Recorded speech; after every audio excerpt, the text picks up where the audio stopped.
La iglesia ha crecido enormemente en profundidad en estos últimos años y esperamos que siga creciendo.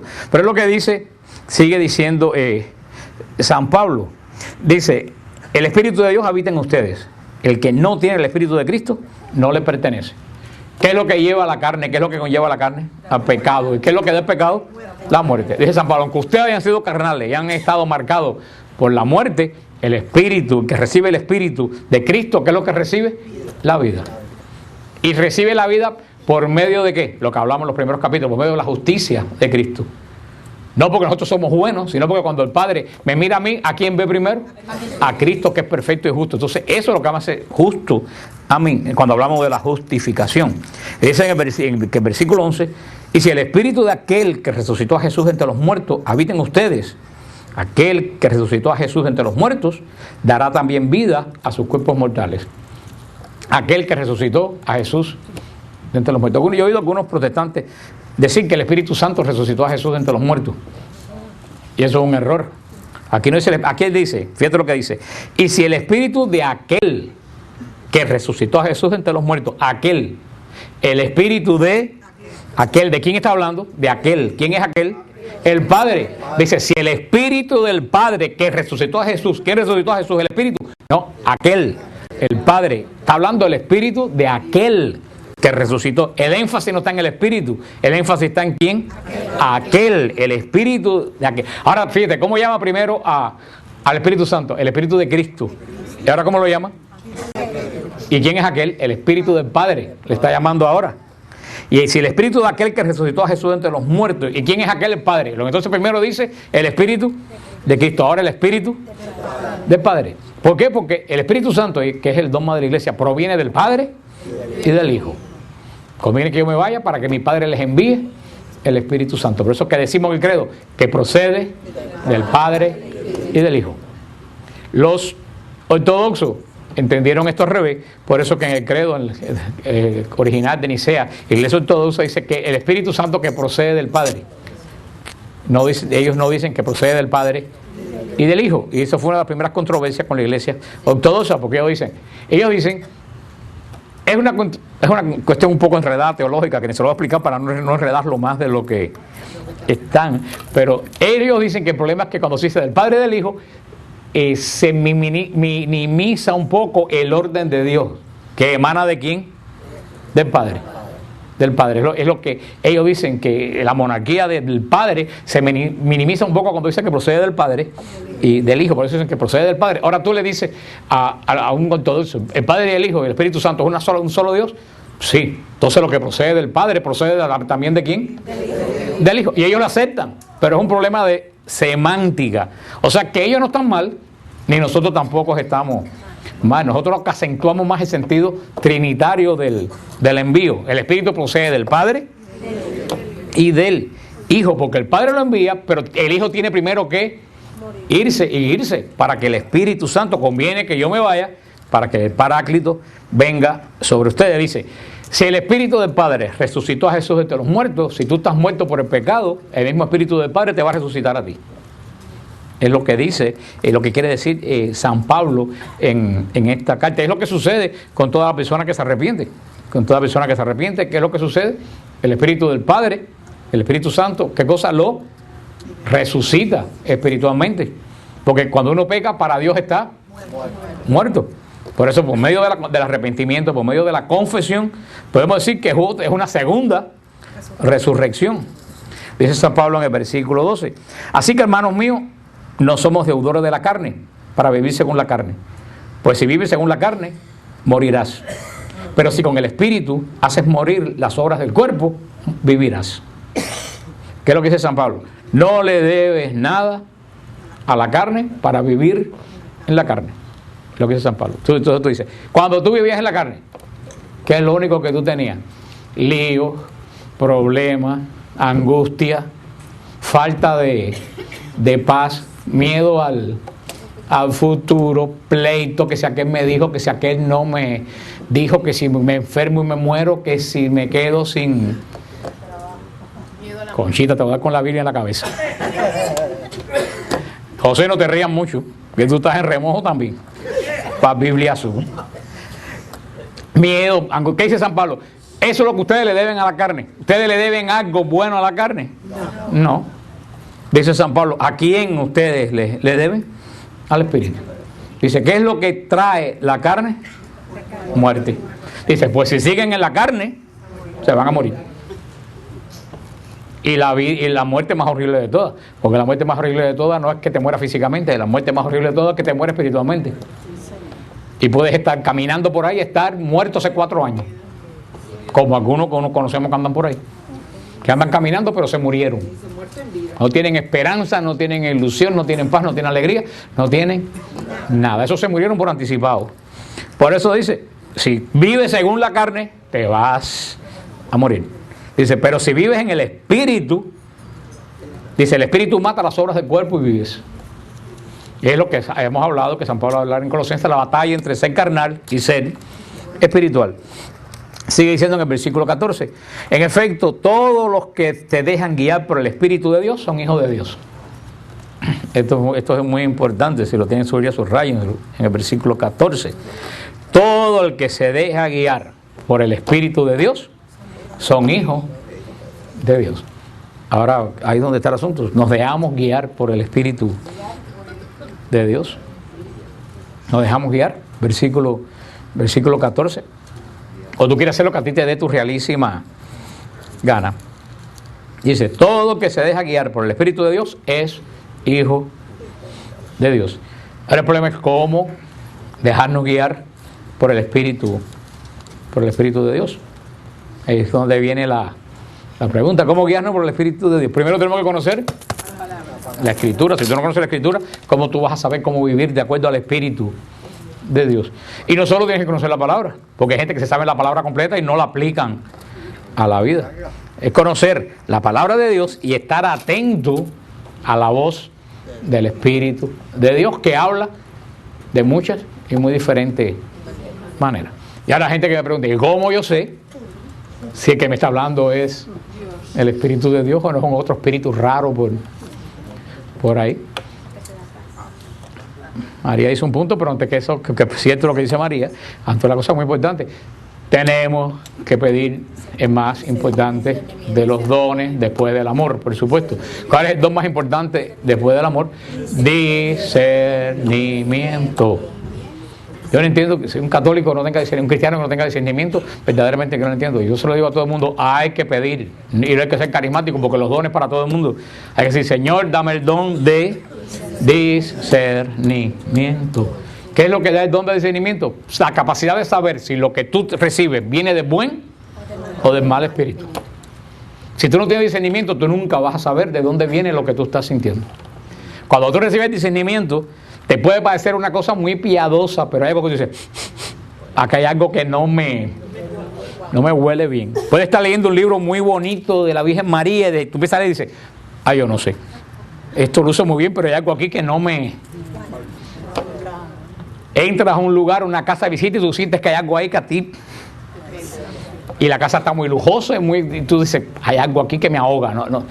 Ese es el don de discernimiento, que te dice que viene del buen y del mal espíritu. Yo creo que ese es un don que todo el mundo tiene que pedir. Si puedes pasar un seminario de en el espíritu, mejor, porque ahí tú lo recibes. O tienes don de discernimiento, tú sabes lo que decía María. Todo lo que viene de Dios te da paz. Punto. Eso no falla. Si algo a ti te quita la paz, eso no viene de Dios. O cuidado, no vaya a ser que tú no seas de Dios, entonces la cosa de Dios te quite la paz. Pero bueno, esos casos extremos. Sí, pues si tú tienes una opresión demoníaca o cualquier cosa de Dios te quita la paz. Pero estamos hablando de cristianos regulares, ¿no? Ya que han crecido en el Espíritu.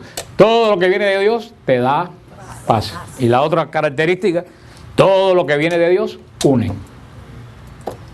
Cualquier cosa que venga de Dios y causa cualquier tipo de desunión, eso no viene de Dios. Desunión entre otros o desunión entre ti mismo, porque puedes causar desunión entre ti mismo. Algo que tú recibes y que te quite la paz, que te quite la comunión con Dios, la comunión con un grupo, la comunión con unos hermanos. Ese es el don de discernimiento. Por eso los que se dejan guiar por el Espíritu de Dios son hijos de Dios. Y sigue diciendo en el versículo 15, que espero que ustedes subrayen lo que trajeron sus Biblias. Y ustedes no han recibido un espíritu de esclavos para recaer en el temor. Antes bien han recibido un espíritu de hijos adoptivos que nos hace exclamar, Abba, Padre. Eso es lo que dice San Pablo. Este versículo es muy importante. Dice que nosotros no recibimos un espíritu de esclavo. Ahí está la gran diferencia. Nosotros, el Espíritu Santo no es espíritu de esclavo.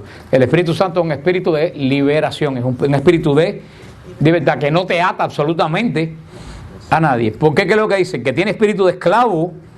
¿En qué vive? En el temor.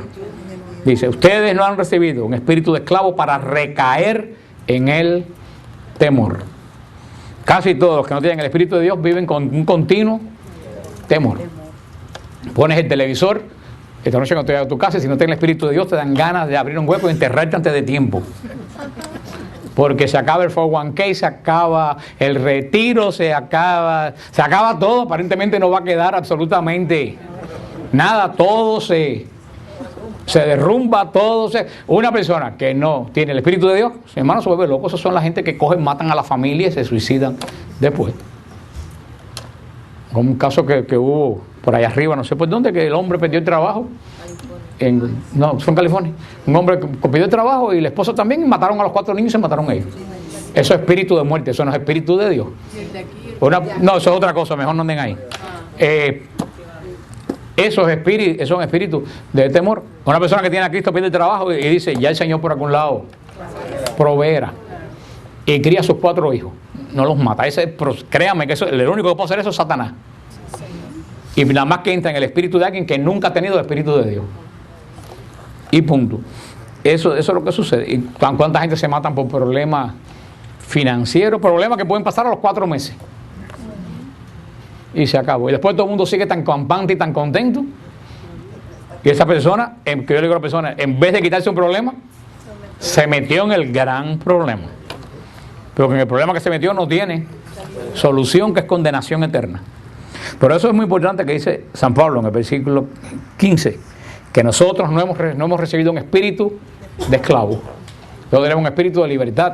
Y ahora hay que preguntar, ¿cómo tú vives? ¿A vos tú vives como un esclavo? Uno puede ser esclavo de 40 cosas. Esclavo del internet, esclavo del televisor, del gimnasio. No, yo no soy esclavo del gimnasio, yo voy al gimnasio, pero no soy esclavo del gimnasio. Yo cuando puedo voy, cuando puedo no voy. Y voy en mi hora de almuerzo. Pero hay gente que vive para eso. Exactamente. Yo puedo ir al gimnasio porque yo me mato trabajando para Cristo. Ahora, el que no trabaja para nada más mueve la lengua, ese no puede ir al gimnasio. Pero el que trabaja para Cristo puede hacer con su tiempo libre lo que le da su realísima gana. ¿Está claro? Y yo creo que a mí me pueden criticar de pesado, de los que le dé la gana. Ahora, nadie me puede decir que yo no me mato trabajando para Cristo. Así que me puedo dar el gusto que a mí me dé mi realísima gana mientras no sea pecado. Yo creo que más claro no lo puedo dejar establecido, porque gracias a Dios el Señor me ha dotado de un espíritu de libertad y de una lengua que es una maceta. Así que proseguimos con el estudio de Romanos. Pero puede ser no, pero hay gente que es esclava al gimnasio y vive solamente para eso, y no esclavo, esclava. Y tú no puedes ser esclavo. No dejen que el demonio lleve lo que estamos hablando por otro camino, que muchas veces eso es lo que él busca. Puede ser un espíritu de esclavo de cualquier cosa, de temor, de depresión. Hay personas que no solamente tienen depresión, sino que busca la depresión. Y están locos buscando un motivo para tener depresión. O sea, es lo que dice el Señor, es lo que dice San Pablo. El Señor nos ha dado un espíritu de esclavitud, porque el que tiene espíritu de esclavitud recae en ¿qué? En el temor. Y ahí es donde tenemos que tener en cuenta cuando uno tiene espíritu de esclavitud. Cuando tú tienes temor. Y a veces que le digo a las personas, inclusive que están en estos programas cristianos y católicos de salir de la droga, que muchas veces le dicen, siguiendo la teoría de los 12 pasos, que hará mucho bien a las personas que no son creyentes pero no tienen espíritu cristiano, que dicen, no, si tú eres un adicto tú vas a ser siempre un adicto. Digo, no, mentira, el Señor sana Si el Señor te sanó de la adicción, tú no vuelves a ser adicto más nunca en tu vida. Punto. Pero no podemos dejarnos de coger con ese espíritu. No, yo soy adicto y yo soy adicto, porque usted no es adicto, usted el Señor lo limpió. Y si no te limpió, porque tú eres un descarado y estás aguantándote del cuento de la adicción para seguir en la misma tontería. Punto. Pero cuando el Señor sana, nos quita espíritu de temor. Y dice que pone en su lugar nos pone el espíritu de hijos adoptivos de Dios, que nos hace exclamar, Abba, Padre. Ese es el clamor que sale del espíritu de una persona que ha sido libre. Y es la gran diferencia. Una persona que tiene espíritu de temor se acerca a Dios ¿con qué? Con miedo, con temor. Dios me va a castigar. Yo creo que Dios me está castigando. Yo creo que en espíritu de temor llega a Dios con miedo. El que tiene espíritu de libre, que tiene el espíritu de Dios, ¿qué es lo que le dice a Dios? Papá. Punto. Y un hijo, por muchas cosas malas que haya hecho, sabe que siempre las puertas de la casa de su padre están abiertas. Porque si las puertas del padre siempre no estuvieran para el hijo, fuera un padre malo. Y por eso tú ves que tú le dices a 40 madres, 40 padres, pero botas vago ese, ¿qué es lo que te dice? Es mi hijo. Y ante esa respuesta, no hay nada que decir. Porque es realidad. Esa respuesta basta por todo lo demás. Y si aplicáramos eso a Dios, pero que no aplicamos a Dios, tú sabes cuando tú vienes a Dios después de hacer 40 trastas, ¿qué es lo que dice el Señor? Es mi hijo. Es mi hijo. Si viene, tengo que recibirlo. Eso es lo que dice. Y eso muchas veces el espíritu de esclavitud que tenemos que no nos hace ver eso. Esas son la gente que dicen, yo no tengo arreglo, yo no tengo perdón de Dios. Dios a mí jamás me va a perdonar. Y muchas veces eso es soberbia espiritual. Decir, yo soy tan malo, pero tan malo, soy más malo que el demonio. Soy tan malo que el Señor nunca me va a perdonar. Eso es una cosa que mucha gente yo he visto que... Y es más, y es cierto. Si tú crees que el Señor no te va a perdonar, no te perdona. Porque el primer paso para que Dios te perdone es saber que Él perdona. Pero eso es muy importante. El espíritu de libertad que mora en nosotros, que nos hace llamar a Dios Padre.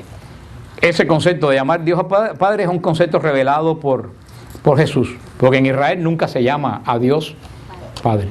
¿Cómo se llama a Dios en Israel? Señor. No, ni Abba, para nada. Eso fue un concepto nuevo de Jesús. En Israel se le llama a Dios Señor. Punto. ¿Y cómo venían los israelitas a Dios? Con temor, con ofrendas, con sacrificios, con temor. Si ustedes leen todo el Antiguo Testamento, todo capítulo que tú lees del Antiguo Testamento, te das cuenta del temor de Israel hacia Dios. Era una relación con Dios, de la ira de Dios, el temor de Dios, el Dios que castiga, el Dios que era una relación de castigo y de temor. Jesús es el primero que se atreve en Israel de llamar a Dios Padre. A nosotros es muy común por el Padre Nuestro, porque llevamos muchos siglos llamando a Dios Padre, pero eso no era propio de la cultura judía. Por eso fue una innovación cuando Jesús en la oración que enseña llama a Dios Padre. En todas las oraciones de Israel comenzaba con la palabra Adonai, mencionando el nombre de Dios, pero como Adonai. Jesús comienza el modelo de oración cristiana no llamando a Dios Señor, sino llamándolo Padre. Y llamándolo de la forma Abba, que es como los niños llamaban a los padres, que vamos a decir papá o papi. Es como Jesús. Por eso los judíos dicen que lo querían matar, porque ellos decían, este hombre está llamando a Dios, que es su... Pero ¿de dónde nace eso? De la confianza que tenía Jesús, de que Dios verdaderamente era su Padre. Dice San Pablo, si tú tienes esa confianza en Dios, ese mismo espíritu de confianza puede venir a ti. Por eso, pero todo eso, ¿qué cosa es quién lo hace? ¿Qué es lo que lo hace? El Espíritu Santo de Dios. Por eso San Pablo dice continuamente, si tú estás bautizado, tú todavía no eres cristiano del todo. ¿Qué es lo que te falta? El Espíritu Santo de Dios. Y no recibirlo porque tú lo recibes en el bautismo. En el bautismo recibimos todo el Espíritu Santo, sino vivirlo, que es la gran diferencia entre recibirlo y vivirlo. Todo el mundo lo recibe en el bautismo, pero no todo el mundo lo vive. Esa es la gran tragedia de la Iglesia Católica, que tiene una masa gigantesca de millones de miembros que han recibido el Espíritu Santo en el bautismo, pero no lo viven. Y lo más triste de caso es que no mucha gente se lo recuerda. El Papa se aburre de decirlo, pero inclusive yo creo que mucha gente, y no sé, me atrevo a decir algo, que mucha gente en la iglesia que le tiene miedo al Espíritu Santo. Que le tiene miedo al Espíritu Santo. Hay gente que le tiene miedo al Espíritu Santo y por lo tanto lo rechaza. Y ese rechazo cae al movimiento carismático porque le tienen miedo. Porque saben que si algo transforma en la vida de uno cuando tú recibes al Espíritu Santo. Mucha gente tiene miedo de ser transformado porque sabe que tiene que dejar una pila de cosas detrás. Y ese miedo hace que rechacen el Espíritu Santo de Dios. Y por eso muchos grandes santos han sido rechazados, como San Francisco, Santa Teresa. Toda la gente que ha recibido el Espíritu Santo y lo ha manifestado, siempre ha habido un grupo de gente dentro de la misma iglesia que lo rechazan. Porque no están rechazando a la persona, están rechazando al Espíritu Santo. Y no están rechazando al Espíritu Santo porque no crean en Él. Están rechazando al Espíritu Santo porque sabe que el Espíritu Santo amenaza, ¿tú sabes qué cosa? Su comodidad.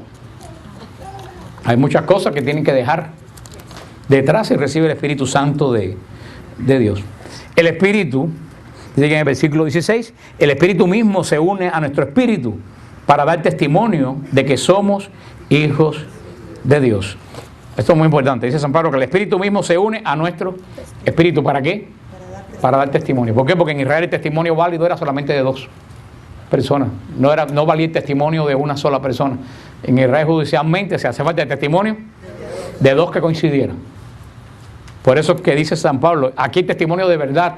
¿Por qué? Porque se une mi espíritu con el Espíritu Santo. Ya válidamente en Israel, dos espíritus que dan testimonio es válido. ¿Y de qué da el Espíritu Santo y mi espíritu? ¿De qué dan testimonio? A ver, de que somos hijos de Dios. Y si mi espíritu y el Espíritu Santo coinciden y dan testimonio de que somos hijos de Dios, ¿tú sabes lo que quiere decir?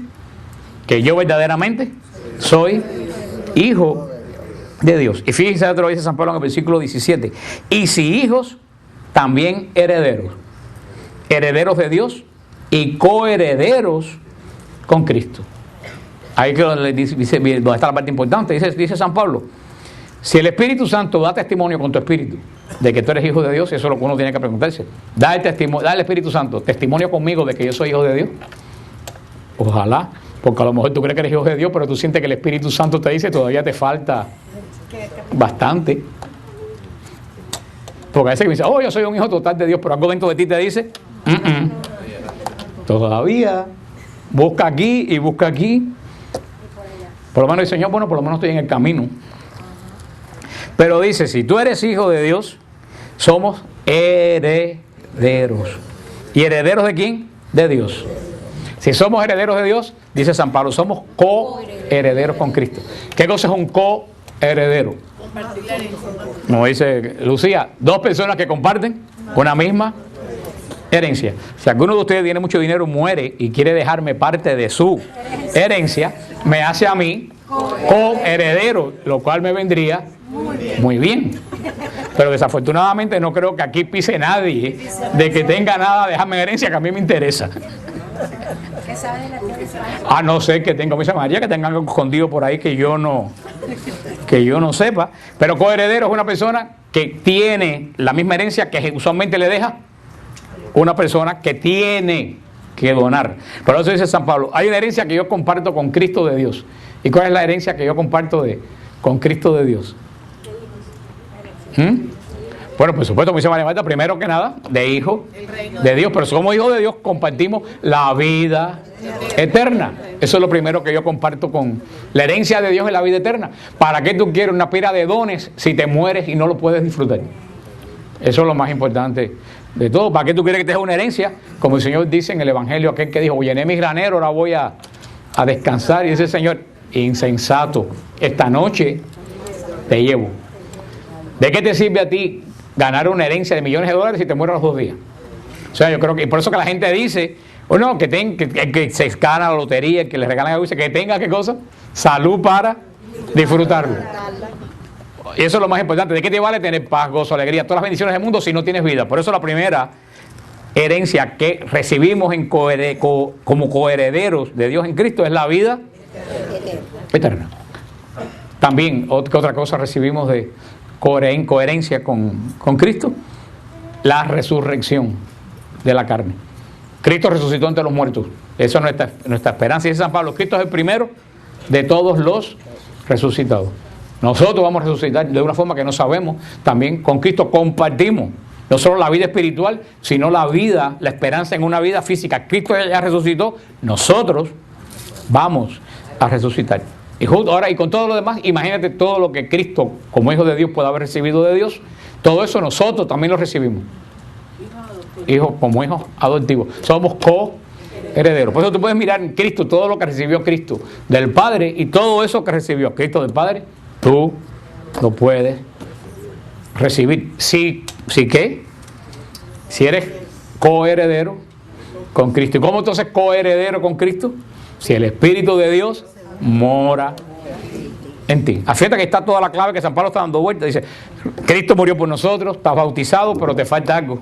Te falta vivir en el Espíritu Santo de Dios. Y no, que no venga con el cuento ese de que no, ya yo lo recibí en el bautismo, porque entonces que hiciste me cuento la viejita. Bueno, entonces que se te note. Porque si tú dices que tú tienes el Espíritu Santo de Dios, créeme, si hay una persona de la Trinidad que se nota, es el Espíritu Santo. El Espíritu Santo no se puede ocultar, porque el Espíritu Santo es transformador. Cristo te recibe aquí en la comunión y te transforma, pero es algo interno. La obra empieza del Espíritu, de adentro, pero el Espíritu Santo cuando cae es como un rayo, como que se te coja, como cuando le cogió Candela el pelo a María en el Santo Sepulcro, que todo el mundo lo notó. Así es el Espíritu Santo de Dios. Tú recibes el Espíritu, ¿por qué? Porque el Espíritu Santo se transforma ¿en qué? En carisma y en dones. Y los carismas se ven. Por eso es que el Espíritu Santo se nota enseguida que una persona lo recibe. Por eso que tú no vayas con el cuento, ya yo recibí el Espíritu Santo. Hermano, si yo estoy diciendo que lo reciba, tú sabes qué quiere decir, que a ti no se te nota. Si andas como un loco, si no tienes paz, si andas en bronca con todo el mundo, si andas con miedo de que te puede pasar esto, que te puede pasar aquello, si andas con temor, aunque tú digas que has recibido el Espíritu Santo, no se te nota. Y si no se te nota, hay 999 papeletas para que no. Estoy hablando de, no solo yo, no que no lo hayas recibido porque se recibe en el bautismo, que no lo dejes operar en tu vida. Porque cuando tú eres carnal, el Espíritu de Dios no puede operar en ti. Tú lo matas, tú lo frenas. El Espíritu Santo quiere actuar y tú le dices, no, para atrás. Para atrás. Por eso somos coherederos, eso es muy importante, de Dios y coherederos de Cristo. Por eso puedes hacer una lista de todo lo que Cristo recibió.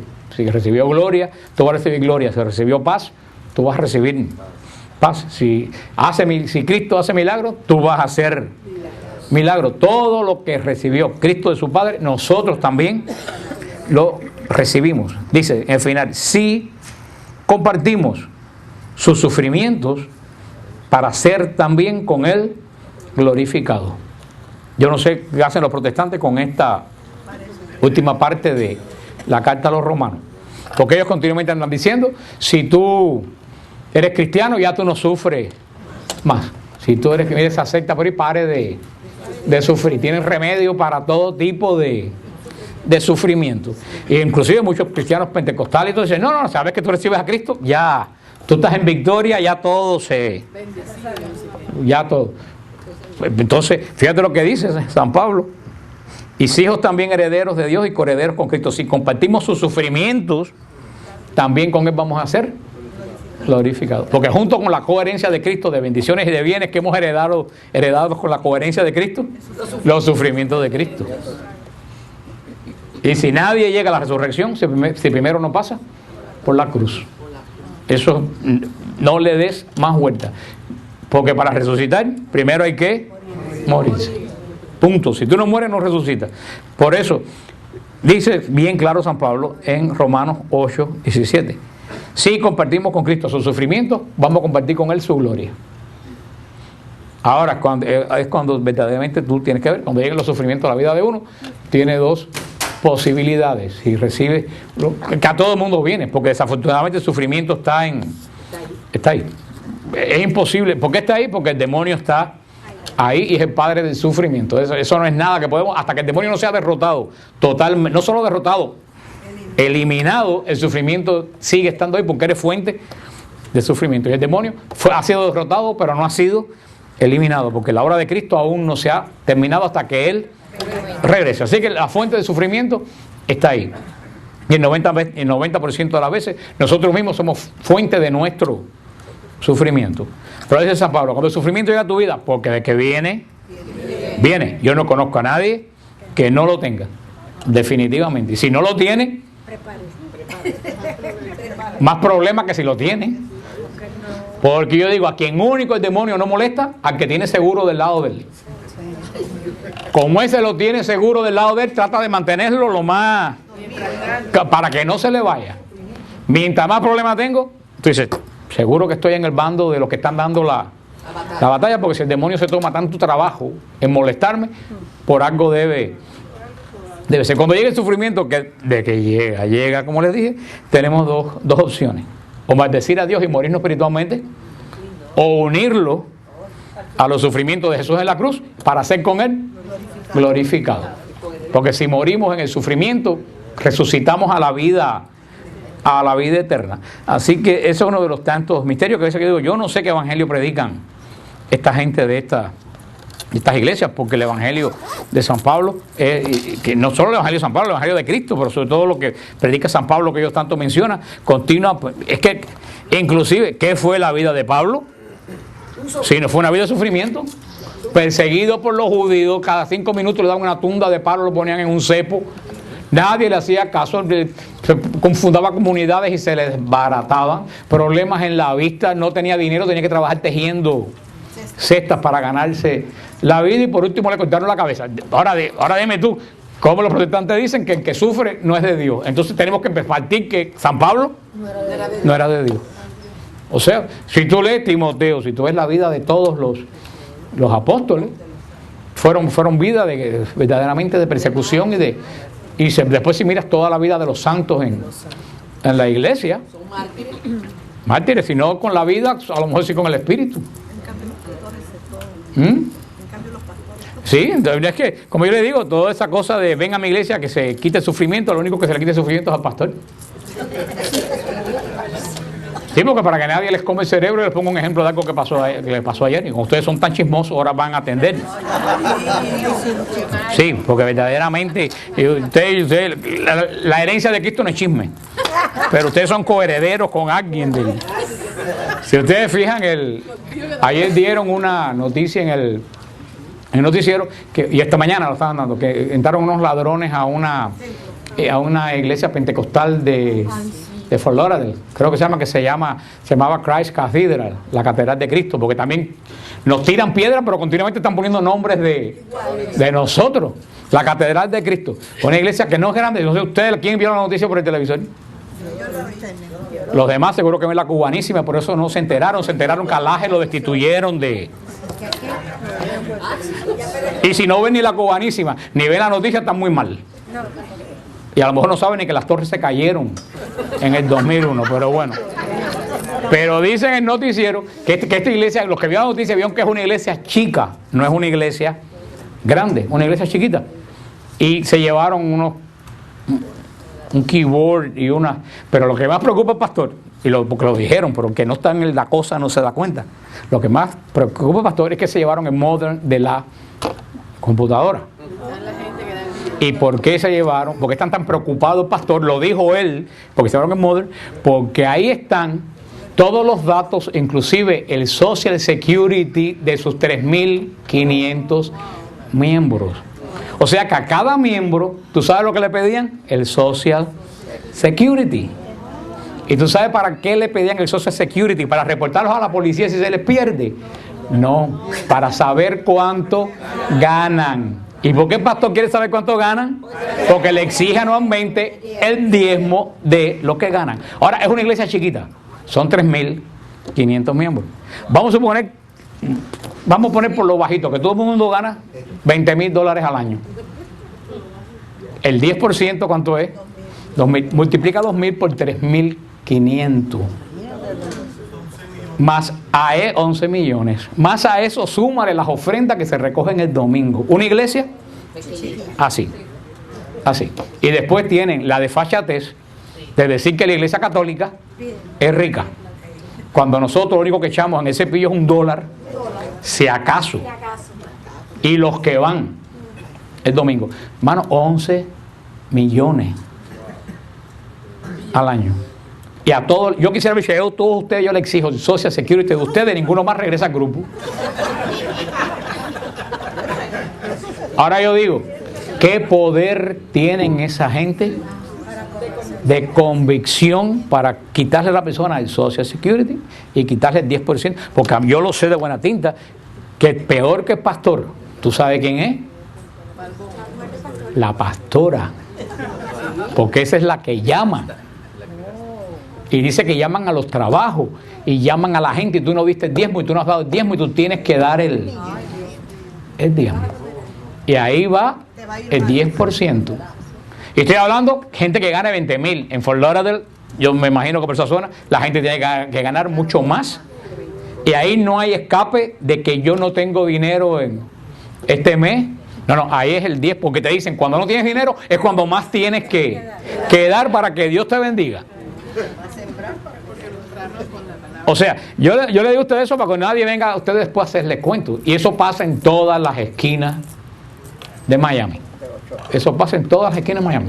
Tenemos esa gente y después, vuelvo a decir, nos dicen, la Iglesia Católica es rica y nosotros nos tragamos la lengua y no sabemos cómo contestarle. Pero eso pasó ayer para que ustedes vean con un dato y para que vean que por una cosa fortuita yo me entero que esa gente no solo recordan el tiempo como Carlos con una libretica y un... Carlos, tú debes empezar a pedir el Social Security para empezar a llamar a la...